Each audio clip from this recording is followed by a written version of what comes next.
Hey everyone, Michael here once again. Move my seat forward. I wanted to show you something that I recently purchased, which is this Joying 9.7 inch tablet style head unit. It is a single DIN head unit, which is one of the things that kind of turned me onto it. I wanted to talk about a few of my first impressions of it, because a lot of the videos on these units that I find are basically the same thing. Someone pops into the settings here and goes, ooh, here's some settings, and then the video's over. And I kind of don't like that. So first things first, I wanted to talk about, it is one of the mini PX5 Intel boards. So it's got 4 gigs of RAM and 64 gigs of memory. But it's kind of a unique design, as you can see, because even though it is a single DIN, it's got this big tablet-like monitor, which is touchscreen, of course. It is adjustable, so if I pull straight forward, you see there's your display link. It's a ribbon cable of some sort. And then it comes with these spacers and the clips that hold it in place. Now, normally in its stock form, the clips are centered, and these spacers actually come with it separately. You can see down here we have a micro SD card, which I do, even though I have 64 gigs of memory on board, I opted to go ahead and drop some more in there. As you can see, this doesn't actually have any buttons on it. Get it all nice and secure in there, which is kind of interesting. As many people have seen on the internet, these head units have some issues with steering wheel controllers, because where normal US head units have just a 3.5mm jack that connects to your steering wheel controller, these have 2 wires labeled key 1 and key 2. Now, these 2 wires are basically, from my understanding, looking for a difference in resistance. So you can press volume down and it comes up as a specific resistance, and it can learn that as, okay, this is volume down, and then volume up is a different resistance. Well, ultimately I could not get it to work with my old Axis unit that I had on the Clarion unit that I had in here before. So I just went, screw it. I ordered a wireless clamp-on remote for it, because ultimately the steering wheel controls in the Jeep are kind of terrible to begin with. They don't really work very well. As far as sound goes, because that's something a lot of people go, oh, well, it sounds great, it sounds terrible, but they're using a stock speaker setup and that sort of thing, and it's kind of like, it's not really aftermarket by any means. Some people do have a big decked out system that they try these on. And in my case, I do have a pretty modified speaker system. So this not only puts the internal amplifier to use, but I also have a Rockford Fosgate amp behind the rear seat. And then I have a second Rockford Fosgate amp that runs my subwoofer. So all in all, I have to say I am actually very impressed with the sound quality this thing puts out. It is, and I can say this, as it's not splitting hairs by any means, it sounds a lot better than the Clarion CZ302 that I was running before.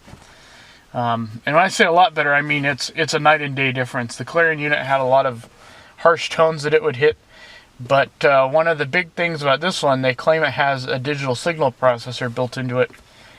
And I'm fairly inclined to believe it does, because I have a 16-band equalizer that I can go with, whereas I had 3 bands that I could mess with on the Clarion unit, so that's pretty awesome.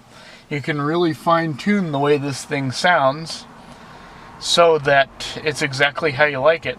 And that's a big thing for me, because with all the different speakers I have in this thing, I have 8.1 channels. It's kind of nice to be able to tune it to where everything sounds good. It also has a couple of other things about it that you should know. The first of which is it supposedly puts out 41 watts a channel. Does it really? Maybe. I don't have the tools to really test that or measure that by any means. Pardon me, I'm still recovering from the flu. As far as the apps it comes with, that's another thing that a lot of people don't really talk about. It has an app that controls the radio. It has an app that controls like the backup camera, which I'll show you here in just a minute. It has apps that control, like this little one here, Z-Link, is actually how you run Android Auto or you run Apple CarPlay. You open this, and that is actually how you connect that. You just plug it in, if I can get it to plug in. Unlock your phone, it's going to connect, and in just a second we'll get Android Auto going. Another thing that I think is important to talk about, because it's something that most other people don't talk about, is the experience. I mean, I've only run this for 3 days. So I'm by no means an expert at it. There's a lot of features that it has that I haven't figured out how to use yet. That sort of thing. So 3 days of running this, I'm by no means an expert. I don't really know a whole lot about it. I've figured out some basic things on it, and that's it. Eventually there'll be a follow-up video where I do a full review. So there's Android Auto, and it's basically just Android Auto. The experience, anyways, it's very fast. It actually handles things like Plex and torque better than my Galaxy S8.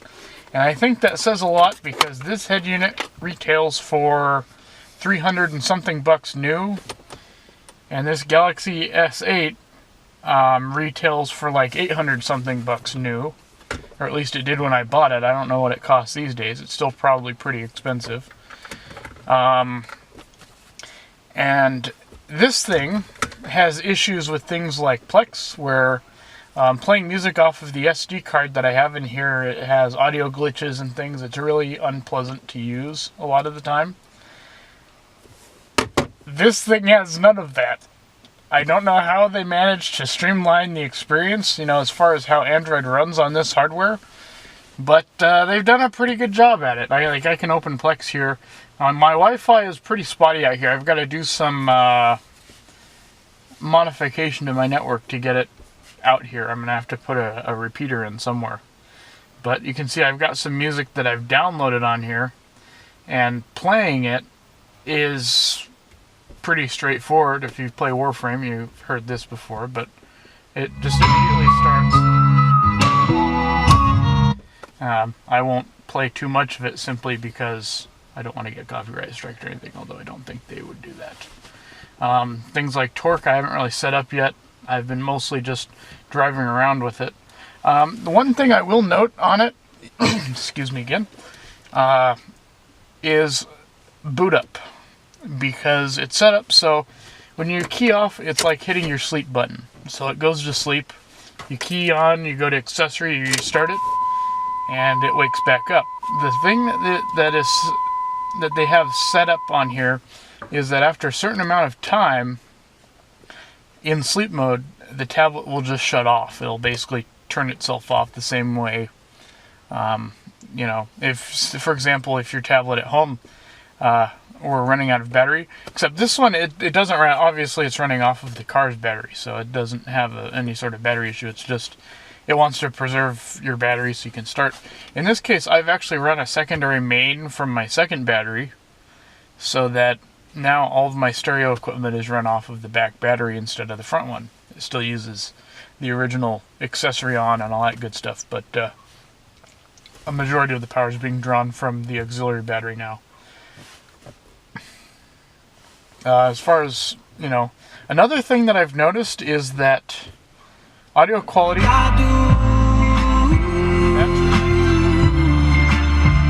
that was really loud. I apologize. Let's turn this down a little bit.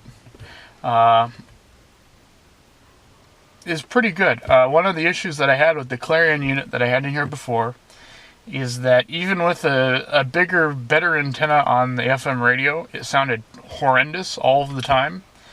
I don't have that issue anymore. It's got, as you can tell, it's very, very, very bassy there. I apologize.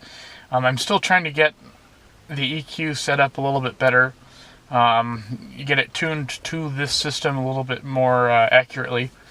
I don't remember the exact SKU for this one off the top of my head, but I'll put it in the video post-editing. This is a 9.7 inch screen. As you can tell, it's a 4:3 format instead of a 16:9. I actually wanted the 4:3 because of the design and shape of the Jeep's dashboard here. I thought it would look a little better, and I'm glad I did. As of currently, there are no other reviews on this unit. As far as I'm aware, I'm the only person on the planet who has this unit, even though it is on their website. It's a 1024 by 768 resolution display, so that's pretty decent. Most of them are 640 by 480. So it looks, especially when you're just sitting normally. I mean, obviously, when you're driving, it's not something you're staring at. And at least it's not something you're supposed to be staring at. So, it looks fine. As far as video playback goes, because a lot of people, that seems a big thing. I did not buy this for video playback. And I can tell you video playback looks pretty terrible, just not because of anything about the hardware, just the way Android tries to stretch 16:9 formatted video on a 4:3 display. It just looks terrible. And it's not their fault. It's not really anyone's fault, just based on the format or anything. It's just the way that Android handles it. As far as use over time, so far I'm pretty impressed with it.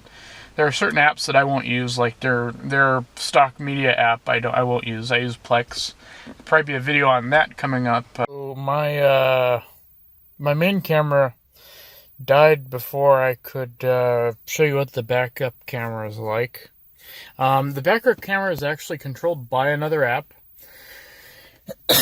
which means that when you're listening to music or something, it drops down and then the backup camera comes back up. So if I start the Jeep here, you see it kind of locks and then unlocks, kind of like you'd expect.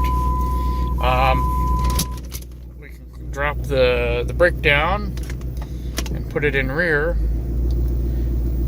The camera pops up, just so basically I can kind of back out and jump back forward. And as you can tell, as soon as I shift back out of reverse, it jumps back to right where it was, which is pretty nice. Go ahead and turn this back off. Let's see. I mean, I don't really have anything else really to say because that's all I've really experimented with. Bluetooth and a couple other things are kind of skin around proprietary skin. So you see, you bring Bluetooth up and this is what comes up. So like you have your Bluetooth settings, it comes up as car kit. Haven't figured out how to change that yet. Work in progress, that's another thing. You type in a different name and it defaults back. But you can see it sees my phone and it sees my OBD2 scanner. You can look at, calls and stuff, but, and then your contacts. But, yeah, it's so far so good. It lets you listen to your music. I said I was listening to The Who. Let's see if it works.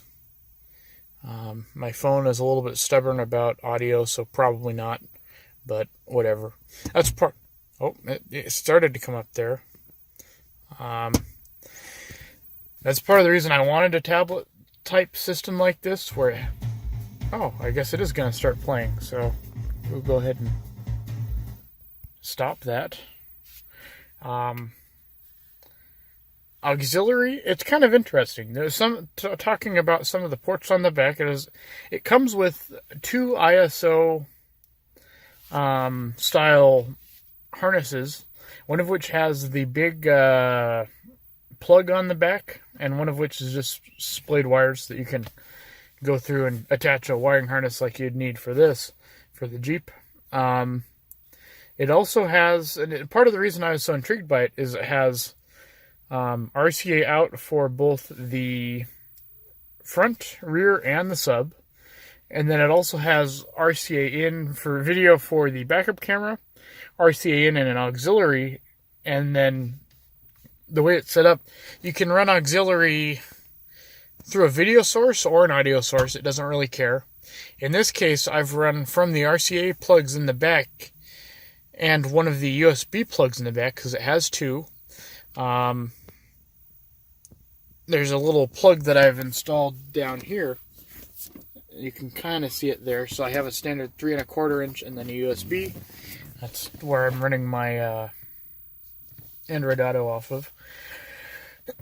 Also charges my phone pretty well, so that's pretty nice, even though I've got my handy dandy little Qualcomm 3.0 quick charge plug. I did break this, but that's nothing to do with the the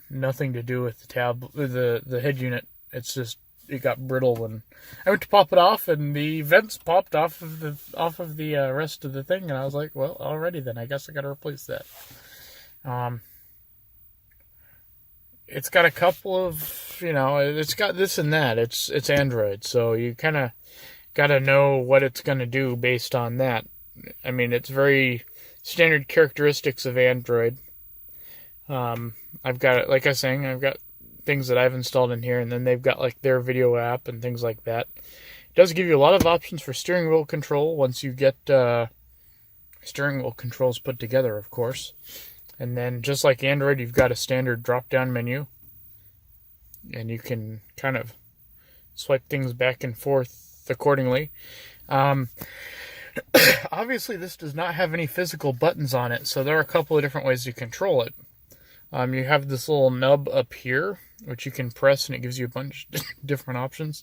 So you've got like a second home button, even though you have this one up here, and you've got like power, and you can actually turn the screen off, and you touch it, comes back on. But up here, you've got home, you've got your screen off button, you have your button that lets you see all the apps that are in use, so you can close all those out. You have your volume, which you can press on, and it'll bring your volume slider up. And I haven't figured out, okay, that's just for the launcher then, because when you're in an app and you press that more settings button, it doesn't really do anything. And then, of course, your back button over on the far side. So that's pretty nice. So far, I am actually pretty impressed. I'm pretty pleased. I feel like, if it lasts for a while, then that's, pretty good. My biggest concern is seeing how this thing handles the bumpy off-road setting. I guess we'll see in time. Hopefully I don't get any dust or anything in the screen. That's another issue my Clarion unit had. I guess we'll see. Only way to find out is to torture it and see what it does. So, yeah, long story short, so far, 3 days in, I'm impressed. We'll see how it is in a couple months. I'm hoping that I got 4 or 5 years out of that Clarion unit, and that was pretty good. But that was like a $50 or $70 unit. This is a $300 unit. I feel like, more or less, this should be the last head unit I ever need, at least in this rig. Eventually, Android kind of has issues where hardware gets old and then you have to replace it. That I understand. But for as fast as this is and how much memory it has and all that good stuff, it should run versions of Android to come.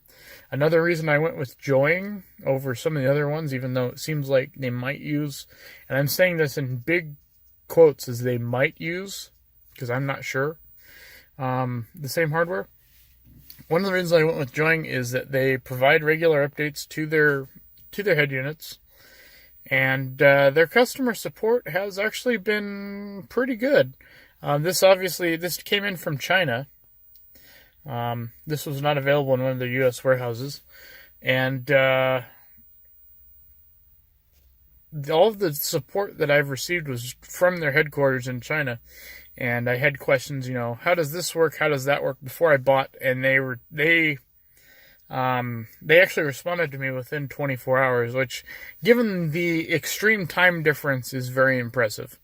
So I'm very excited to see how this thing lasts in the long run, and I'm very excited to see what sort of what sort of tricks I can get it to do in the future, because Android is quite versatile, as everyone knows. So for now, that's it for this one. I've got some more interesting stuff coming up next week. Stay tuned for that. That'll be pretty cool, I think. I'm going to teach the Jeep a new trick. So yeah, stay tuned for that. I hope to see you all again soon. Bye-bye.